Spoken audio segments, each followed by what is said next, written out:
Добрый день, дорогие подписчики и гости канала. Сегодня с вами я, один из авторов телеграм-канала «Генерал СВР», генерал-лейтенант службы внешней разведки, тот человек, которого вы знаете как Виктор Михайлович.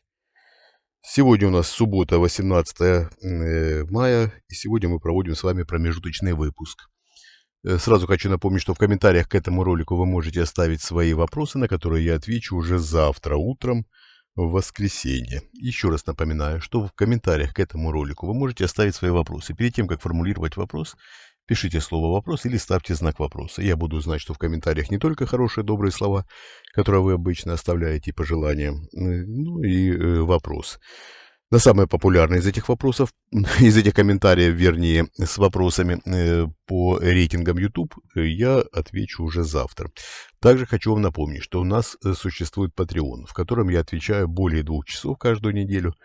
Выпуск, я понимаю, что объемный, но там я отвечаю на все вопросы, и я отвечаю более открыто. Понятно, что там людей гораздо меньше, чем в основном канале. Там я могу давать информации больше. И поверьте, там ее действительно больше. И люди получают свежую и практически, ну, в тех рамках, которые все же разумны, полную информацию. Так, теперь перейдем к тем событиям, которые мы хотели с вами обсудить. Визит человека, похожего на президента России Владимира Путина в Китай. Вернее, не так. Давайте говорить откровенно. Этого человека назначили президентом России. Он уже является по своей сути президентом России, но только это двойник президента покойного Владимира Путина. Президентские выборы прошел лично он. Россиян согнали в толпой проголосовать лично за него. Данные его изменены. Теперь он Путин Владимир Владимирович официально.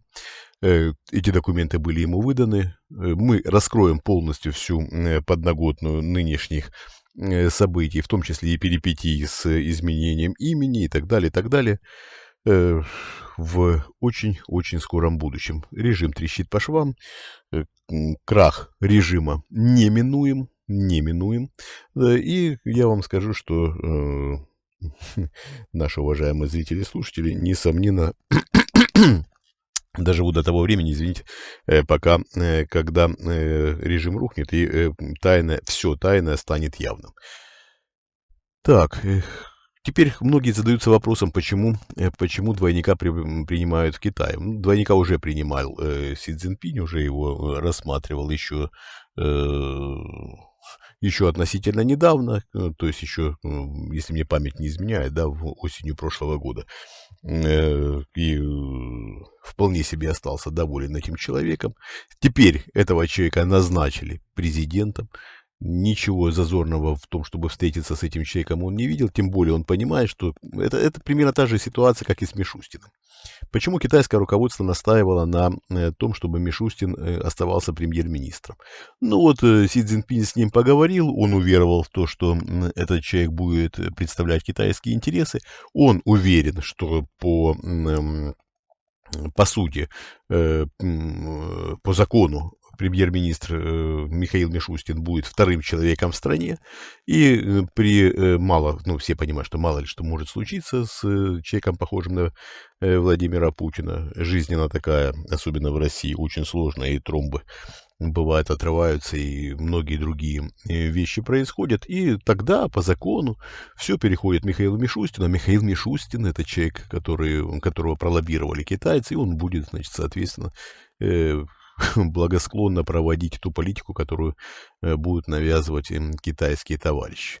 Китайские товарищи не глубоко в теме. Они считают, мы же говорили опять с вами неоднократно о том, что каждый меряет по себе. Китайцы не умеют мерить по-другому, они меряют по себе. Они считают, что вот есть правила, в которых действуют практически все страны. Китай не исключение. Да, своя специфика, но не исключение. И вот они считают, что как они, значит, навяжут свою волю российскому руководству, так она и будет реализована. Но вот почему-то полагают, что по закону. Так вот, двойник Путина, теперь является полноправным президентом, по мнению китайских товарищей. Его ведь провели за уши, пусть там за ноги или еще как-то за какие-то части тела протащили через выборы, так называемые, и назначили президентом России. Это назначение было не Владимира Путина, а именно двойника. Поэтому китайские товарищи вполне себе резонно считают, что этот человек представляет российское руководство, он является, по сути, президентом России назначенным, и почему бы с ними не встречаться, собственно говоря. Китайские товарищи небезосновательно со своей стороны полагают, что этот человек может оказаться в центре принятия решений. Не просто физически в центре принятия решений, а фактически он может оказаться человеком, на которого, снизойдет такая благодать, и двойник будет принимать решения. Может ли такое быть? Ну, теоретически в этой жизни все возможно. Сейчас это полностью подконтрольная марионетка. Может ли марионетка быть самостоятельным игроком? Ну, история знает подобные факты, и поэтому китайские товарищи небезосновательно именно для себя, со своей точки зрения, считаю, что выслушать, по крайней мере, этого человека вполне себе ничего страшного, и тем более, что двойник был подготовлен к передаче сообщений от нынешнего российского руководства, так называемого Политбюро 2.0, для Политбюро китайского. И что, собственно говоря, и произошло. Поездка полностью провальная, никаких решений, конечно, принято не было. Единственное, что двойник донес до Си Цзиньпиня позиции российского руководства по всем вопросам. Но, уважаемые зрители и слушатели, дело в том, что позиции этого Политбюро разные по многим вопросам. И тот сумбур, который привез двойник президента, двойник Путина, извините, человек, назначенный президентом, являющийся двойником Путина в Китай, это, конечно, сумбур. Это сумбур. Я знаю, о чем говорил этот человек с Си Цзиньпинем. Это просто сумбур. Просто сумбур. Уверен, что именно так и воспринял передачу этого сообщения сам Си Цзиньпинь. Именно поэтому не было никаких уверений в реализации каких-то проектов и так далее, и так далее. Для китайцев этот визит внес сумятицу, я так думаю, в понимании того, что происходит в России. Я думаю, что этот визит и это сообщение, которое передал двойник, больше их озаботило, чем настроено на какой-то позитивный лад и так далее, и так далее. Плюс, несомненно, стоит обращать внимание, как вообще осуществлялся этот прием. То, что российские пропагандисты рассказывали о провальном приеме Урсулы фон дер Ляйен, о провальном приеме китайцам, я имею в виду, конечно же, о провальном приеме Шольца, когда он посещал Китай, это ничего, это просто ничто по сравнению с тем, как принимали российскую делегацию. Это было такое унижение, выше всяких представлений о том, что есть унижение в дипломатическом плане, выше всяких представлений.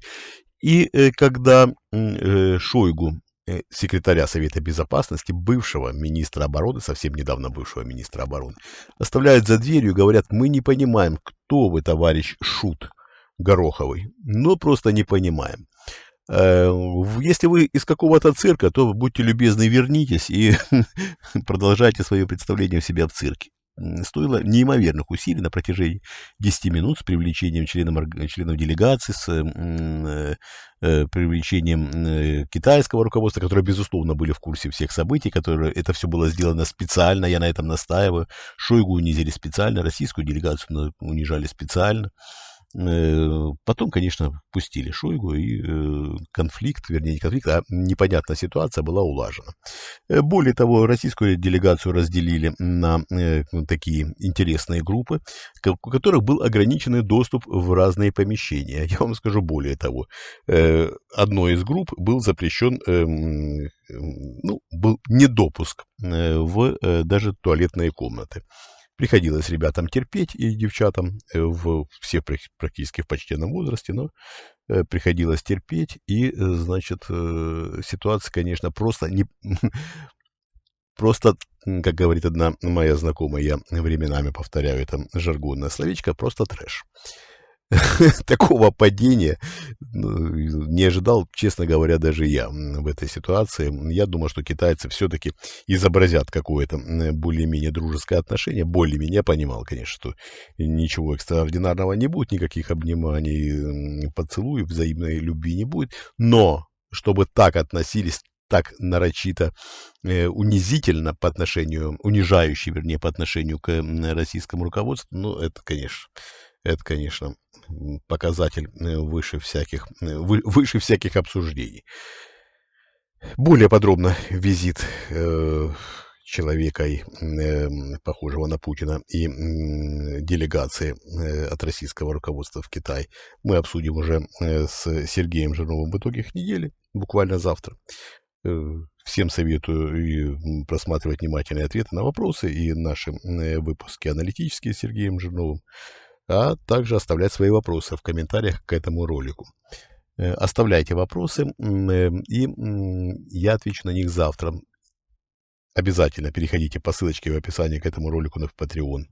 Подписывайтесь, и будет всем счастье в виде поощрения вашей любознательности, ответы на ваши вопросы. Там я отвечаю на все. Большое спасибо, что были со мной. Мы вас любим, это искренне, это самое главное. Мы работаем для вас. Всего доброго, до свидания.